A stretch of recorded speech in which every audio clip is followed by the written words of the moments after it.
Welcome, Manny Collins here. Today we'll be creating an underwater scene card. Let's go to the products I used to create the card.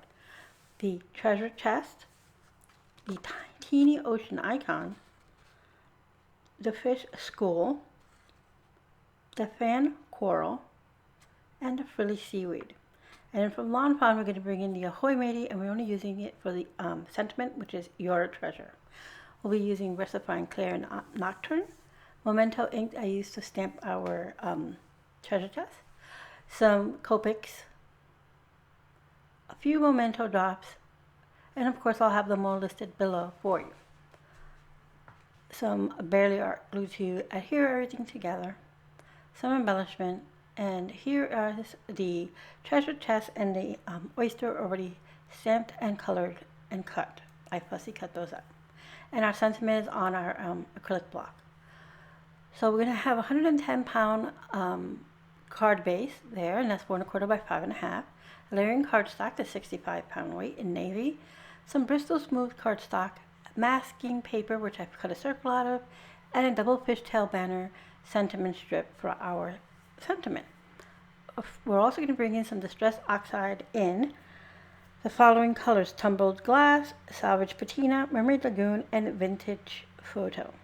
So let's get started with our card. First I'm going to peel off the masking paper backing and adhere it to our Bristol smooth cardstock. This will be our front card panel. And this is cut to the same size as our card panel, which is 4 by 5 1/4. This is a bit smaller than our background panel. We're going to start with vintage photo towards the bottom to create sort of a sandy bottom. You're not going to see a lot of this, but just enough. So I'm going to go ahead and get that on there. I'm using my blending brushes to put some of the ink down on here. And then we're going to move to Mermaid Lagoon. This is our darker of the 3 blues we're using.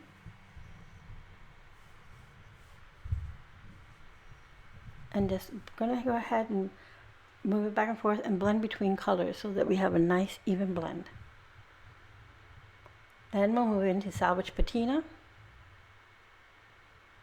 And I'm cleaning off my blue blending brush in between, but I'm using one blending brush for that color family. So I'm putting in some Salvaged patina, blending it again, and I will add more of the Mermaid Lagoon. I start out light and then I can always put more on. Then we'll move to Tumbled glass. Again, cleaning my brush in between colors. So Tumbled glass goes on the top. And then I'll reapply it going backwards now. Salvaged patina and then Mermaid Lagoon. Making sure I have a nice blend on all these colors here.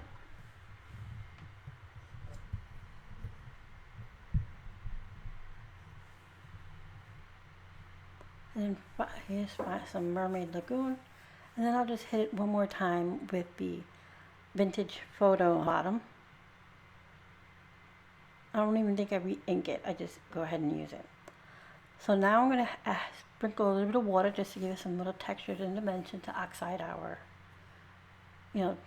bringing some little splatters to our background here. I'm going to damp that off with my paper towel.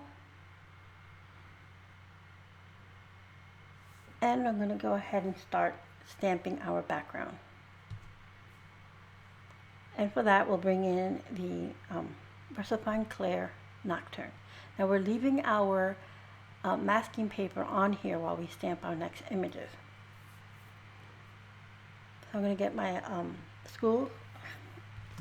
fish school here first. And I'm going to put it on my acrylic block. And I'm going to stamp this towards the top left. Excuse me.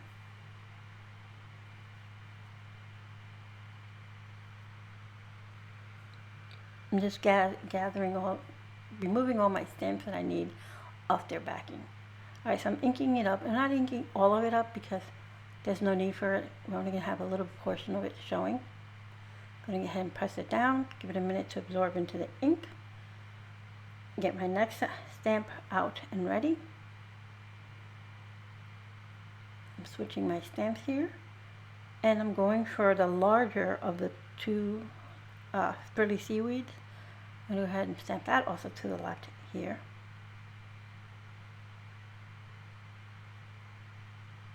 And then I'll move on to our coral, a fan coral, and I'll stamp that towards the right. And just off of the, just so.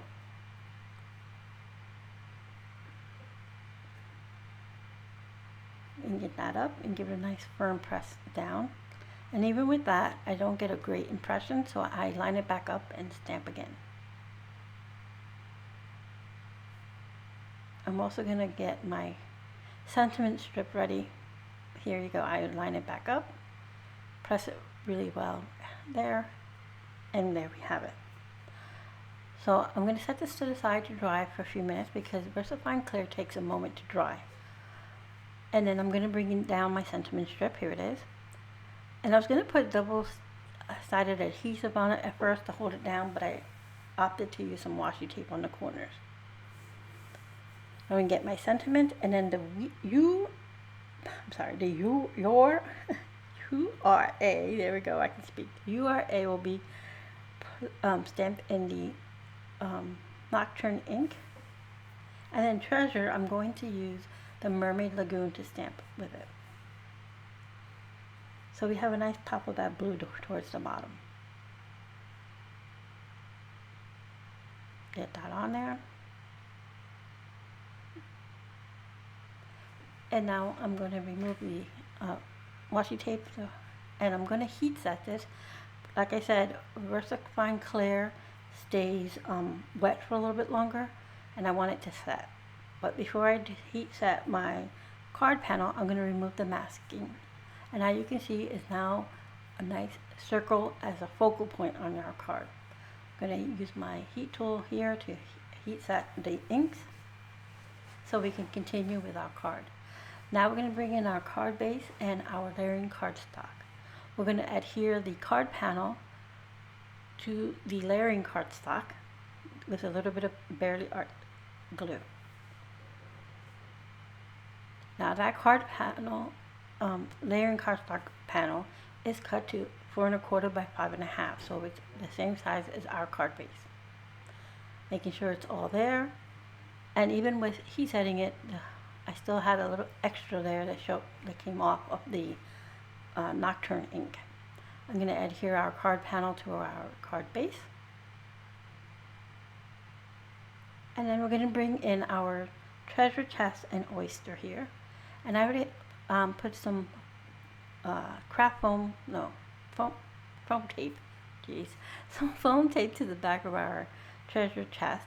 And I'm going to place this just off center here. And then our little, same thing with our oyster. It has a little bit of craft foam, and then I'm just going to put a little bit of glue there because it's going to touch the treasure chest.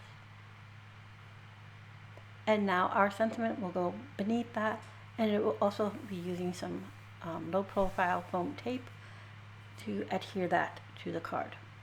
Just grabbing it here real quick. And I'm placing it on the back. I'm sorry I'm off camera there. And then we'll proceed to add some Nuvo drops to all the little items in our treasure chest, just to give them some dimension. Trying to make sure my sentiment is straight.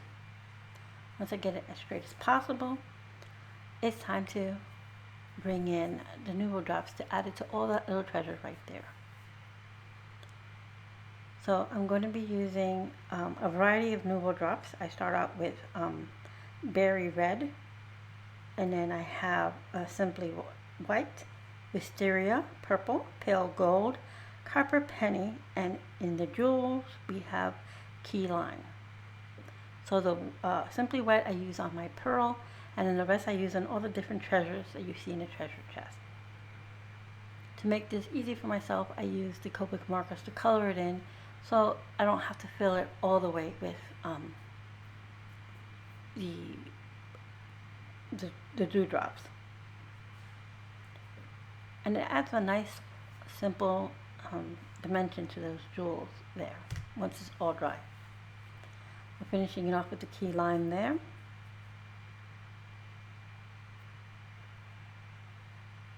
Oh, actually no, Pale Gold is the last one I use.